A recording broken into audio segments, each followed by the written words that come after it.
Today we are covering Experiential Reinforcement Learning, or ERL. It's a paper by Taiwei Shi, Zihao Chen, and colleagues from USC, Microsoft, and UPenn. And this paper tackles the credit assignment problem in reinforcement learning with verifiable rewards, which we usually call RLVR. Right. The core problem is that standard RLVR relies on scalar rewards. Yeah. So in long horizon tasks, models really struggle to translate sparse, delayed feedback like a binary pass or fail at the end of a long run into immediate weight updates. They get stuck in highly inefficient, undirected exploration. ERL solves this by introducing an explicit experience reflection consolidation loop. Instead of just blindly updating weights based on a final score, the model generates a verbal self-reflection on exactly why it failed, and this is conditioned on a cross-episode memory buffer. This reflection then guides a second attempt within the exact same episode. But the real innovation is the internalization step. Successful second attempts are distilled directly back into the base policy via supervised fine-tuning. The model learns to produce the improved output right from the prompt, removing the need for reflection at inference time entirely. And the results are massive. ERL significantly outperforms standard RLVR in sparse reward environments. We are looking at an 81% improvement in Sokoban, 27% in Frozen Lake, and an 11% bump in Hot Pot QA. The key takeaway here is that by treating reflection as an intermediate reasoning signal, ERL stabilizes optimization and drastically improves sample efficiency without adding any inference cost. Exactly. All right, so that is the 1-minute paper snapshot. Welcome to AI Paper Podcast, everyone. I'm super excited to get into this one. If you are an AI researcher or an ML engineer, this is one you really want to pay attention to. Yeah, thanks for having me. This paper is it's a really elegant solution to a problem that's been driving people crazy. It really has. Because, to really understand why ERL matters, we kind of have to look at the current landscape of LLM training. We're seeing this massive push right now towards models that learn from interaction. Right, like DeepSeek R1 or the STAR framework. That's exactly. All these pipelines are trying to move beyond just static pre-training. We want the models to actually explore. Yeah, and the dominant paradigm for that right now is RLVR, reinforcement learning with verifiable rewards. Which, it sounds great on paper, right? It sounds perfect. You have a math problem or maybe a code generation task, and you can verify the answer automatically. Did the code compile? Yes or no? Is the final math answer 42? Yes or no? If yes, reward is 1. If no, reward is 0. But the authors argue that this binary signal is actually a trap for complex tasks. It creates this massive credit assignment problem. Yes, and we should clarify for the listeners, when we say credit assignment here, we aren't talking about, citing your sources in a paper. Right. We are talking about the vanishing gradient problem in long horizon tasks. How do you assign the credit or the blame for a final reward to a specific action taken many steps ago? Let's use the primary benchmark they focus on in the paper. Sokoban. Oh, Sokoban is the perfect torture test for this. It really is. It's that classic grid world puzzle game, right? You push boxes onto target squares. Exactly. But it's practically non-Markovian. Because, say you make a move 50 steps ago, you push a box into a corner. And it's stuck forever. Right. You've just made the level completely unsolvable. But you do not get the game over signal, the 0 reward, until step 50 when you finally run out of time or moves. So your RL algorithm, say you're using PPO or GRPO, it looks at that 0 reward at step 50, and it has absolutely no idea which of those 50 moves actually killed the run. Precisely. You are deep in sparse reward territory. The model just has to rely on implicit inference. It basically hallucinates a trajectory, fails, tries a slightly different random seed, fails again, and just hopes that by the law of large numbers, it eventually stumbles on a sequence that works. The paper explicitly calls this trial and error optimization, and they point out it is incredibly sample inefficient. It's like imagine you're trying to debug a 5,000-line code base, and the only error message you get from the compiler is something went wrong. No stack trace. No stack trace at all, just 0. That is a brutal analogy, but it's so accurate. Yeah. And that's exactly what ERL tries to provide, right? Yeah. It provides the stack trace. Yes. They actually draw on Kolb's experiential learning theory from psychology. The idea is that humans don't just brute force failure over and over. When we fail, we reflect. We think about why we failed. Exactly.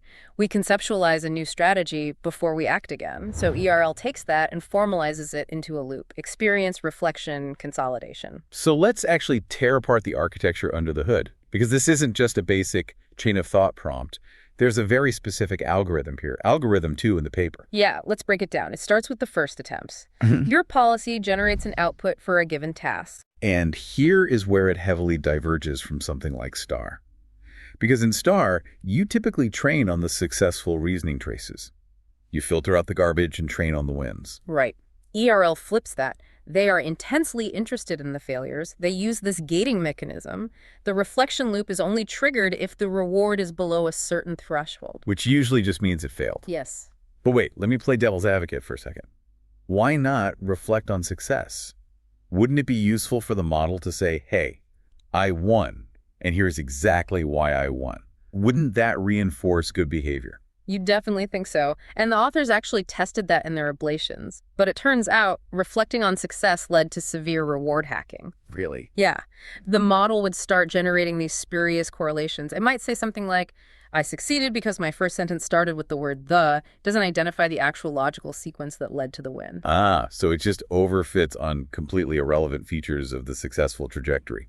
Exactly. Plus, it's just computationally wasteful. We only really care about repairing the broken trajectories. Okay, that makes total sense. If it ain't broke, don't fix it. So the model fails. Now we enter the reflection phase. But this isn't just the model talking to itself in a void. No, and this is where the architecture gets really clever. The reflection is conditioned on 4 specific things: the original task, the first attempt, the feedback or error signal, and this is the massive one, memory. The cross-episode memory buffer. Let's dig into this. What actually is this? Is it a vector database, or a G, or just a sliding context window? It's actually a textual buffer of past successful corrections. It's quite simple but very powerful. It's not just remembering raw facts, it's remembering strategies. So if, say, in episode 5, the model learned, hey, don't push the box next to the L-shaped wall, that exact string is stored in the memory buffer. Right, so when it fails in episode 6 on a similar layout, it retrieves that specific insight. It primes the reflection. Exactly. Because without that memory, the model is essentially an amnesiac. It might figure out a good strategy in one episode, update its weights a tiny bit, but the explicit verbal reasoning, the actual why, is lost. By keeping the memory in the context window, you stabilize that whole reflection process across episodes. You do. Okay, so we've got our reflection. The model says, I failed because I blocked the path. I should move north instead of west. Now we trigger the second attempt. Right. The model tries again, but this time conditioned on the task and that reflection it just generated. This is the guided attempt. And assuming this second attempt actually works because it essentially has the cheat sheet, now we move to the update phase. Yeah. For the engineers listening, how exactly are they updating the weights here? It's a dual update process, which is where ERL really shines. First, they do a standard RL update using GRPO. Group Relative Policy Optimization. Yeah. Which is basically becoming the industry standard for reasoning models now. Yeah, because it eliminates the need for a separate value function critic model. It saves a ton of memory. It just uses the group average as the baseline. Right. So they take the whole trajectory, the first attempt, the reflection, and the second attempt, and they apply the policy gradient. This teaches the model how to reflect better. But, and here's the huge twist, if we stop there, we've just built a really slow model. Yep. We've built a model that absolutely relies on writing a paragraph of reflection before it can get the right answer. Yeah.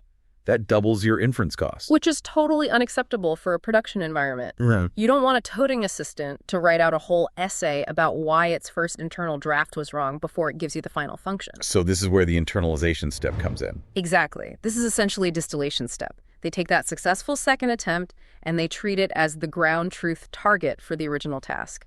Then they want a supervised fine-tuning step, an SFT step. But they strip out the reflection part entirely. Completely stripped out. The input is just the prompt, and the target is just the successful second attempt. That is wild. They are actively forcing the model to map the problem directly to the solution, completely bypassing the reasoning steps it needed to find that solution in the first place. They're compiling the reasoning directly into the weights.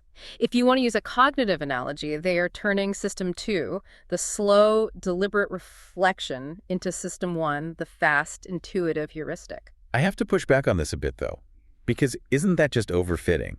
If you force a network to jump straight to the answer without the intermediate logical steps, aren't you just teaching it to memorize the training data? That is a very valid fear. But you have to remember, they're doing this continuously, dynamically, across thousands of diverse episodes. They aren't just memorizing one specific puzzle solution. They are updating the entire policy distribution to favor the underlying types of moves that lead to success. Okay, so the internalization isn't about memorizing the exact pixels of the maze. It's about shifting the probability mass towards better general strategies. And the experimental results actually back this up. Oh, the results are undeniable. Let's go back to Sokoban. You mentioned an 81% improvement in the summary. It's actually even more stark when you look at the raw numbers. On the 8x8 grid benchmarks, standard RLVR, so just using PPO or GRPO without the reflection loop, achieved a success rate of nearly 0%. Zero. Basically zero. It couldn't learn. It flatlined almost immediately. So standard RLVR is just effectively useless for deep look-ahead planning. In Sparse-Reward settings with strict irreversibility, yes, it's just generating random noise. ERL on the exact same setup hit an 87% success rate. That is not a marginal gain. That's the difference between a model that completely fails to understand the mechanics of the environment and one that has near mastery of it. And it comes back to that irreversibility. In Sokoban, if you make a mistake, you cannot undo it. It's not like a math proof where you can erase a line and try a different substitution. You have to plan ahead. The reflection loop allows the model to look at a failed board state and explicitly reason out this state is a dead end, specifically because of box number 3. That explicit text provides a dense grading signal that a simple zero reward can never provide. And they tested this on Frozen Lake too, right? Yes. ERL got a 0.94 reward versus 0.86 for RLVR. So a tighter margin there. Frozen Lake is a simpler environment, so the standard baseline was already much higher. But ERL still squeezed out the remaining optimization potential. What about Hotpot QA? Because that's a totally different beast. That's an agentic, multi-hop reasoning benchmark, not a grid world. Right. The agent has to use tools like a search engine to find answers to complex text questions. Yeah. And they saw an 11% gain there. Which is interesting because Hotpot QA has much denser text feedback already built in. You get the search results back immediately. Exactly. But even in a dense feedback environment, explicitly forcing the model to reflect on its bad search queries helped it learn to construct much better queries on the very first try. I noticed something really fascinating in their training curves. Researchers are going to love this. If you look at the wall clock time metric, ERL actually converges faster in real time. Which sounds completely counterintuitive. It does. You are generating a long reflection. You're running a whole second inference pass. You're managing this textual memory buffer. That is a massive amount of computational overhead per step. How on earth is it faster? It all comes down to sample efficiency. Think about the search space. RLVR might require 10,000 episodes of random flailing just to stumble upon one successful trajectory to learn from. Right. ERL might find that successful trajectory in 100 episodes simply because the reflection is actively guiding it towards the solution. So even though each individual training step is computationally much heavier, you need drastically fewer steps to reach convergence. Exactly. The density and quality of the learning signal vastly outweigh the computational cost of generating it. That's amazing. Now, I really want to get into the weeds of the Ablation Studies section 4.4 of the paper. This is where we see if all these fancy components actually pull their weight. Right, they tested ERL without the memory buffer and ERL without the reflection loop entirely. Let's talk about memory first. You mentioned that memory stabilizes the reflection. But did removing it completely break the model? It didn't completely break it, no, but it significantly slowed it down. Across most of the tasks, removing memory caused a noticeable performance drop. The model essentially had to rediscover its core strategies every single episode. Just constant amnesia. Yeah. However, and this is where it gets really interesting, there was one weird anomaly in the data. The almost 7B run on Sokoban. Yes. In that specific configuration, removing the memory buffer actually improved performance slightly. Which seems to totally contradict the whole premise of the paper. What is going on there? The authors hypothesize it's what you could call a poisoned well scenario. Okay, explain that. So, Almost 7B is a relatively weak model compared to something like GPT-4. Early in training, a weak model is highly likely to generate bad, logically flawed reflections. It might fail and reflect, I failed because the sky is blue. Right, just total hallucinations. Exactly. And if you store that garbage in the cross-episode memory buffer, You are retrieving hallucinations in the next episode. You're actively propagating the error forward. You're entrenching the model's own stupidity. But for stronger models, or even for Olmo later in the training process once it got its bearings, the memory was consistently a net positive. Okay, that makes sense. Now, what about removing the reflection entirely? ERL without reflection. Catastrophic failure. It just reverts straight back to the RLVR baseline. Which is important to prove, because a skeptic could argue, hey, you're just giving the model 2 tries at every problem. If you take the best of 2 attempts, of course the score goes up. But that's just inference time compute.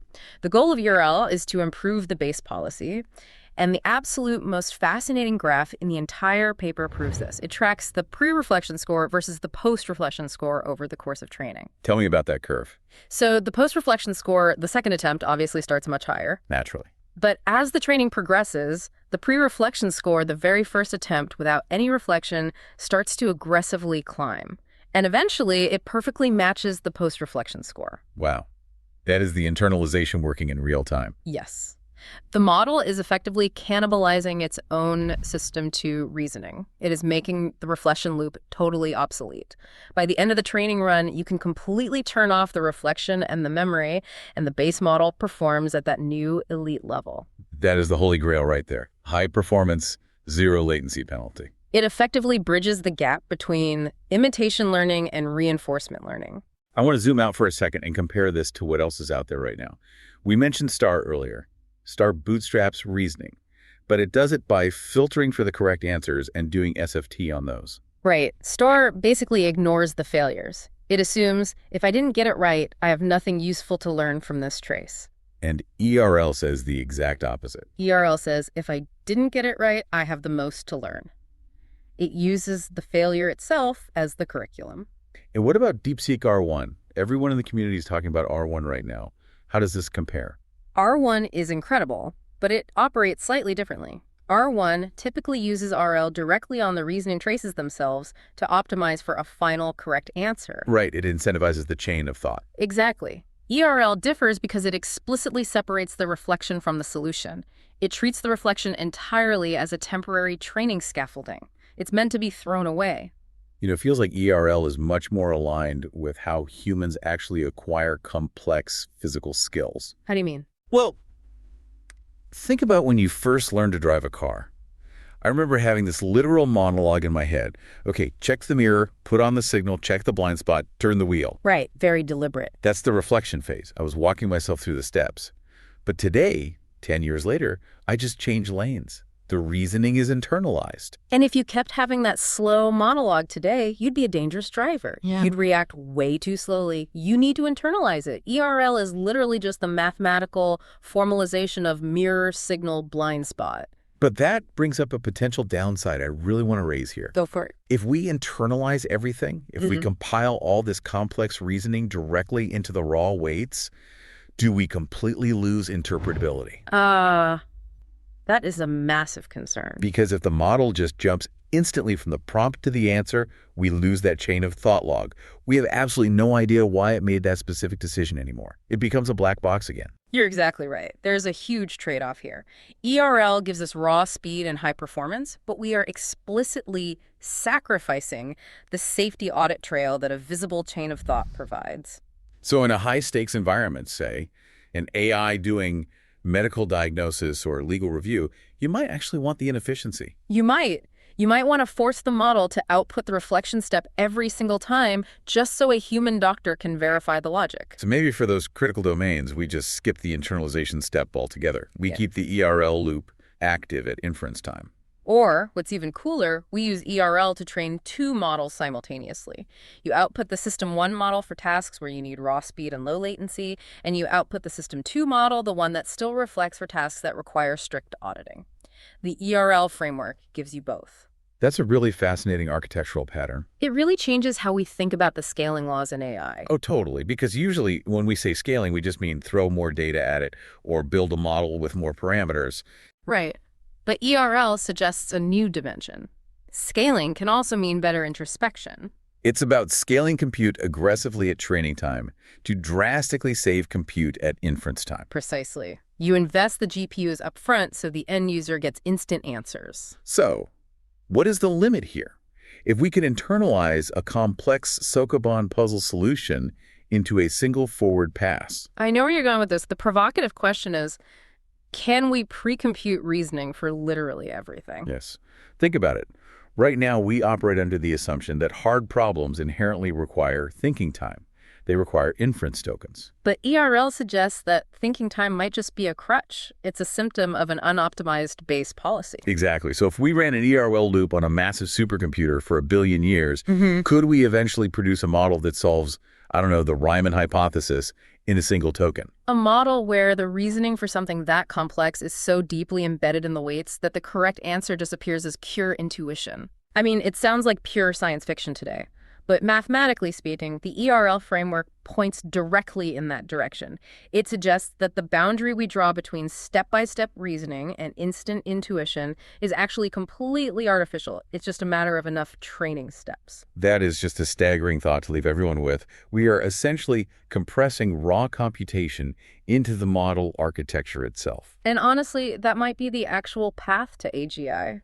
A path that doesn't require us to build a dedicated nuclear power plant just to run a single inference query. Well, on that completely mind-bending note, we are going to wrap up this deep dive into experiential reinforcement learning. It's really a paper worth reading in full. If you're an engineer, the implementation details on the gating mechanism alone are worth your time. Absolutely. We will have links to the paper in the show notes, as always. Thank you all for tuning in to AI Paper Podcasts. Keep learning, everyone. See you next time.